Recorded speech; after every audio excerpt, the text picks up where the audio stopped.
Hello दोस्तों, अस्सलाम वालेकुम। मेरा नाम है नुमान बशीर और मैं आपके सामने एक नई वीडियो के साथ हाज़िर हूँ। इस वीडियो में हम डिस्कस करेंगे किराए के मकान के हवाले से। अगर आप शहर में शिफ्ट होना चाह रहे हैं या आप शिफ्ट हो गए हैं तो आपको प्रॉब्लम का सामना है, तो इस वीडियो को आप मज़ीद देखें। ये वीडियो आपके लिए बहुत हेल्पफुल होने वाली है। तो बिलाखिर बढ़ते हैं वीडियो के नेक्स्ट हिस्से की जानिब। अगर आपने मेरा चैनल सब्सक्राइब नहीं किया तो प्लीज़ सब्सक्राइब कर दें और शेयर करें इसको अपने तमाम दोस्तों के साथ जो शहर में शिफ्ट होना चाहते हैं या शहर में शिफ्ट हो चुके हैं और प्रॉब्लम का उन्हें सामना है, तो ये वीडियो शायद उनके भी काम आ सके। तो मेरा जो एक्सपीरियंस है, मैं तकरीबन 12-13 साल से शहर में रह रहा हूँ। पहले मैं बैचलर लाइफ गुजार रहा था और अब मैं जो है वो फैमिली के साथ एक शहर में शिफ्ट हुआ हूँ। तो मैं अपना तमाम एक्सपीरियंस आप लोगों से शेयर करना चाहता हूँ और मैं आपको कुछ पॉइंट्स और टिप्स देना चाहता हूँ जिसके ज़रिए आप अपनी बेहतर ज़िंदगी शहर के अंदर रहते हुए गुजार सकेंगे और बेहतर फ़ैसले कर सकेंगे वक्त के साथ साथ। सबसे पहले ये है कि जब आप शहर में शिफ्ट होते हैं तो किराए के मकान के लिए आपको एडवांस जो है वो देना होता है। मतलब 10,000 रुपये अगर किराया है तो 10,000 रुपये आपको सिक्योरिटी देनी होती है और फिर उसके साथ बिल वगैरह होते हैं, गैस, पानी, बिजली के। जो मेन चीज़ आपने ये देखनी है कि किराया का मकान जब आप लेते हैं, सिक्योरिटी आप दे देते हैं मालिक को, लेकिन अगर आपको किसी वजह से वो मकान पसंद नहीं आता, मकान आप छोड़ना चाहते हैं, तो जब दूसरी जगह पे आप चाहेंगे तो फ़ौरन ही जो पहला मालिक मकान है वो आपको किराया मतलब ये सिक्योरिटी वापस नहीं करेगा। वो इसलिए वापस नहीं करेगा कि अगले महीने आपके बिल वगैरह जो रहते होंगे, जिस महीने आप छोड़ कर जाएंगे उसके बिल वगैरह आप जो आएंगे वो अगले महीने आएंगे। वो अगले महीने सारे बिल वगैरह अदा करने के बाद ही आपको उसमें से सिक्योरिटी जो है वापस करेगा, उन बिल को डिडक्ट करने के बाद। एक पॉइंट। दूसरा पॉइंट ये कि जब आप दूसरे मकान पर जाएंगे तो दूसरा मालिक मकान जो है वो हरगिज़ इस बात की मतलब देर नहीं करेगा, वो आपसे फ़ौरन सिक्योरिटी मांगेगा। आप इन चीज़ों की प्लानिंग अपने पास करके रखें। अगर आप मकान ले रहे हैं किसी जगह पे तो सिक्योरिटी का लेन देन का मामला जो हैं वो इस तरीके से होंगे कि आप अपने पास बजट बना के रखें। अगर आप मकान शिफ्ट करना चाहते हैं तो आपके पास इतना मतलब बजट होना चाहिए कि आप दूसरे मकान पर जाके सिक्योरिटी दे सकें और फिर आप अगले महीने उस पहला जो मकान है उसकी सिक्योरिटी आप वापस ले लें। अच्छा, दूसरा जो पॉइंट है वो ये है कि पहली बार में आपको, अगर आप नए शिफ्ट होना चाह रहे हैं, अभी आप प्लान कर रहे हैं शहर के अंदर शिफ्ट होने के लिए, तो सबसे पहले ये ज़हन में रखें कि पहली बार में ही आपको अच्छा मकान नहीं मिलेगा। मतलब उसमें कुछ ना कुछ मसले मसाइल होंगे, या पानी का मसला होगा या बिजली का मसला होगा या कोई भी मसाइल होंगे। आप कोई भी एरिया सेलेक्ट करें, वहाँ पर आप एक दफ़ा जाके शिफ्ट हो जाएँ और उसके बाद फिर आप तगोदो शुरू करें, अपने इर्द गिर्द को मकान ढूंढें, किसी अच्छी जगह पर ढूंढ लें, उस शहर के किसी और हिस्से में ढूंढ लें जहाँ पे आपको बेहतर लगता है। जिस शहर में आप शिफ्ट होंगे, ज़ाहिर बात है आप नहीं होंगे, उधर जाके आप देखेंगे शहर के हवाले से भी उसके मामलात आप देखेंगे, शहर का मतलब कौन सा हिस्सा बेहतर है मेरे लिए, दफ्तर से कौन सा हिस्सा नज़दीक है, किस हिस्से में मैं अगर रहूँ तो मेरे बच्चे जल्दी स्कूल पहुँच जाएंगे।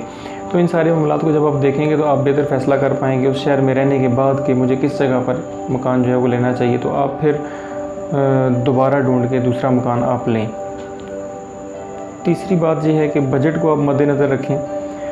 आपका जो बजट है वो बहुत अहम चीज़ है। मतलब आपने किराया कितना देना है, एक्सपेक्टेड बिल जो है वो कितने आएंगे, पानी के, बिजली के, गैस के और दूध वगैरह का कितना ख़र्चा होगा, या रोज़मर्रा की जो ग्रॉसरी के आइटम्स हैं उनका कितना ख़र्चा होगा।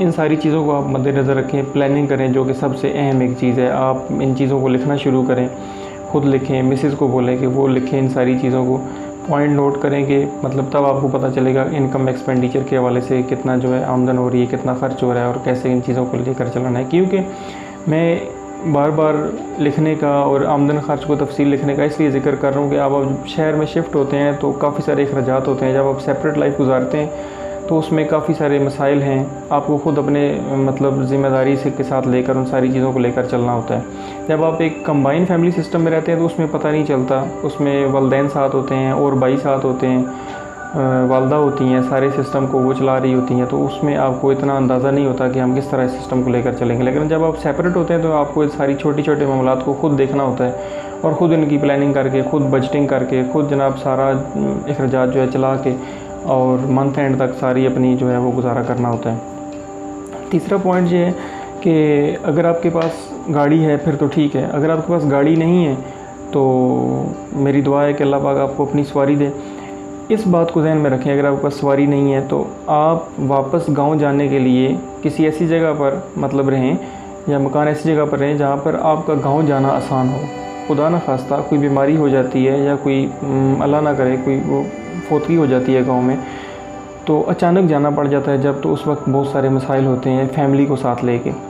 तो ऐसी जगह पर हैं जो कि आपको फौरी तौर पर आपकी गांव की तरफ ले जाए या उस अड्डे तक ले जाए जहां से गाड़ी आपके गांव के लिए जाती हो। तो एक ये चीज़ अपने ज़हन में रखनी है।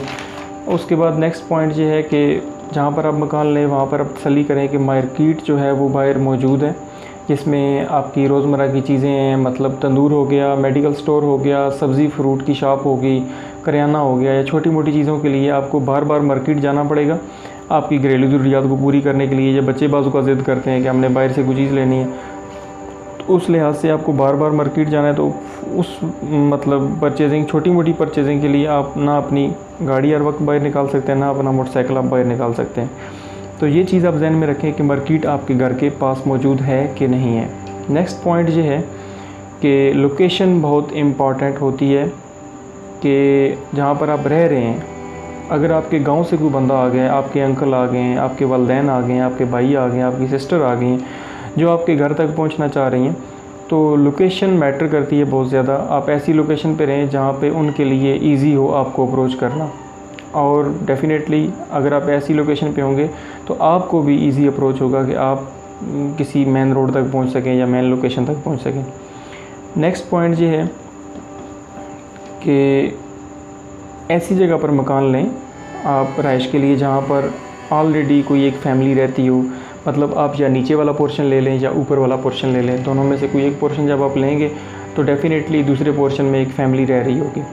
उसका फ़ायदा ये होगा कि आप जब नौकरी पर जाते हैं, जॉब पर जाते हैं, ऑफ़िस जाते हैं, फैक्ट्री जाते हैं, जहाँ पर भी आप काम करते हैं, वो हो सकता है थोड़ा सा दूर हो, या आपकी ऑफ़िस की कमिटमेंट ऐसी हो कि आप उधर से जल्दी वापस ना आ सकें किसी दिन, तो आपको मतलब ये अंदेशा नहीं होगा कि खुदा न खास्ता मेरी फ़ैमिली पीछे अकेली है।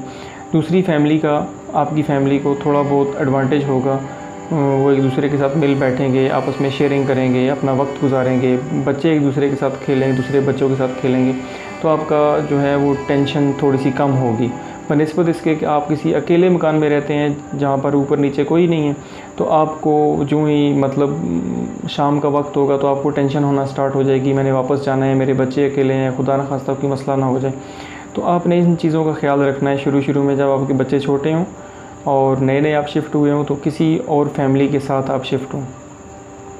अच्छा, नेक्स्ट पॉइंट ये है कि किसी एरिया में मकान लेने से पहले आप इस चीज़ की तसल्ली कर लें कि वहाँ पर गैस या बिजली की या पानी की कोई लोड शेडिंग वगैरह तो नहीं होती, क्योंकि आप नए शहर में शिफ्ट हुए हैं तो आपको पहले ही मसाइल का सामना है।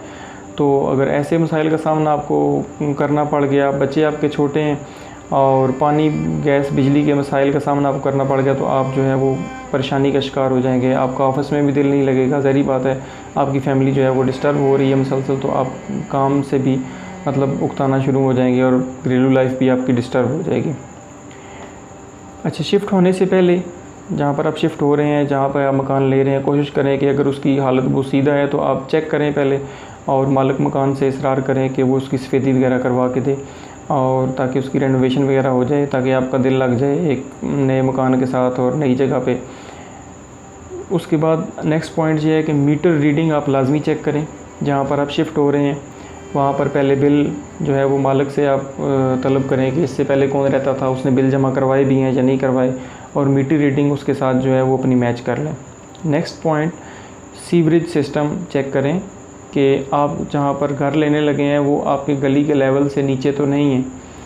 अक्सर ये देखने में आया है कि जब बारिश होती है शहरों में तो गली में जब पानी आता है तो वो लोगों के घरों में आ जाता है। फिर किराएदार है, किराएदार कुछ कर नहीं सकता, फैमिली बेचारी मतलब पहली दफ़ा गांव से शहर में शिफ्ट होती है, ना इतना आपको अंदाज़ा होता है, ना इतना फ़ीमेल को अंदाज़ा होता है कि शहर में किस तरह के मामलात हैं।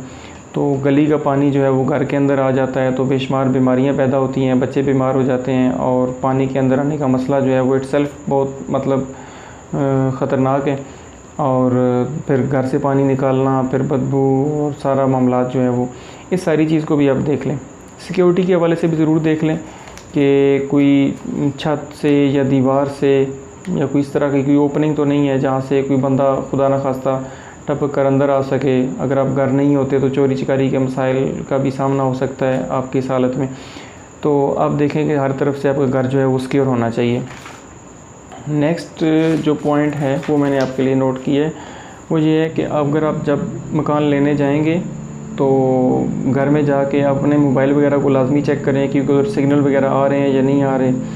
अक्सर मतलब शहरों में ये होता है कि जो बेसमेंट वाले घर होते हैं, जो छोटी नीचे वाली जो मंजिल होती है ग्राउंड फ्लोर वाली, वहाँ पे सिग्नल अंदर करके जो कमरे हैं उनके अंदर नहीं आ रहे होते। तो इस चीज़ को भी देख लें, क्योंकि आजकल ये ज़रूरी है। कम्युनिकेशन गैप अगर जब होगा तो आप किसी से रब्ता नहीं कर पाएंगे, आपको बाहर आना पड़ेगा कॉल मिलाने के लिए, कॉल सुनने के लिए। अगर आपकी तरफ कोई इमरजेंसी में कॉल कर रहा है गांव से, या कोई आपका दोस्त या कोई आपके ऑफिस से कॉल आ रही है, तो आपसे उनका रब्ता नहीं हो पाएगा। तो कम्युनिकेशन गैप से डिफरेंट प्रॉब्लम जो है वो क्रिएट होते हैं, वो आप बेहतर समझते हैं मुझसे। अच्छा, उसके बाद अगर आपके पास गाड़ी या मोटरसाइकिल नहीं है तो आप अपने मोहल्ले में किसी एक रक्शे वाले का या वैन वाले का नंबर अपने पास आप नोट रखें, ताकि किसी इमरजेंसी की सूरत में आप उससे रब्ता कर सकें और वो आपको किसी भी जगह पर ले जाने में आपकी मदद कर सके। सबसे जो मेन और इम्पॉर्टेंट पॉइंट है वो ये है कि जब आप गांव से शिफ्ट हों तो अपने साथ जो है सामान कम से कम लेकर आएँ। बहुत ही ज़्यादा कम सामान लाने की आप कोशिश करें। वजह उसकी ये है कि किराए के मकान का कोई पता नहीं होता। मालिक मकान 1 महीने बाद आपसे खाली करवा ले, 2 महीने बाद खाली करवा ले, या आपको ये मकान नहीं पसंद, आप दूसरे मकान में शिफ्ट होना चाहते हैं, तो बेशुमार मसाइल होते हैं शिफ्टिंग के अंदर। और मतलब जिस तरह डबल बेड है, डबल बेड लोग ले तो आते हैं, लेकिन मैंने अक्सर नीलाम घरों में नीलाम होते हुए देखा है सोफ़ों को और डबल बेड्स को और इस तरह की कीमती चीज़ों को। आप कोशिश करें चारपाइयाँ अपने साथ लेकर आएँ, एक कारपेट हो, एक कमरे में नीचे आप बिछा के फैमिली सो जाए दिन के वक्त। जैसे भी चारपाइयाँ हों मैक्सिमम सोने के लिए, चारपाइयाँ हों और छोटा मोटा सामान ज़रूरत का हो, फ्रिज हो जाए, टीवी हो जाए, इस तरह की जो चीज़ें हैं वो आप ज़रूरत ज़िंदगी वाली वो साथ लेकर आएँ। इसके अलावा जो है वो कम से कम सामान आप लेकर आएँ।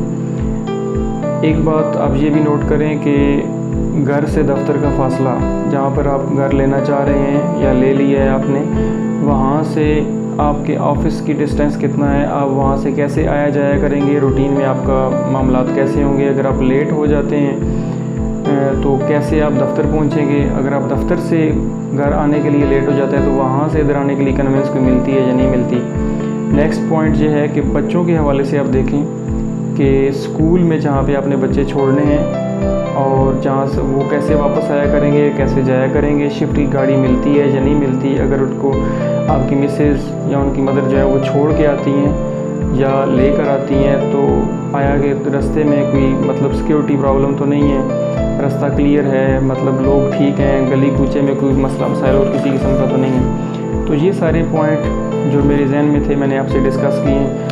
आप ये ज़रूर अपने पास नोट करें ताकि आपको शहर में जब आप शिफ्ट हों आपको किसी किस्म का कोई मसला ना हो। ठीक है जी, तो इंशाल्लाह मैं इसी किस्म की प्रैक्टिकल लाइफ से मुतल्लक जितनी भी वीडियोस होंगी, मेरा अपना जो एक्सपीरियंस है उससे मुतल्लक मैं आपको लाजमी शेयर करूँगा, ताकि आप अपनी ज़िंदगी में बेहतर फ़ैसले कर सकें। तो अगर आप चाहते हैं कि आपका कोई और दोस्त या साथी भी इस वीडियो से मुस्तफ़ीद हो तो उसके साथ इस वीडियो को लाजमी शेयर करें। और अगर आप ये चाहते हैं कि आपको इस तरह की मज़ीद वीडियो मेरी तरफ से आपको मिलती रहे तो आप मेरे चैनल को सब्सक्राइब करें और बेल के आइकन पर क्लिक कर दें, ताकि मेरे आने वाली हर वीडियो आप तक पहुँच सके। लाइक कर दें, शेयर कर दें, सब्सक्राइब कर दें। देखने के लिए बहुत शुक्रिया। Thank you so much. अल्लाह हाफिज़।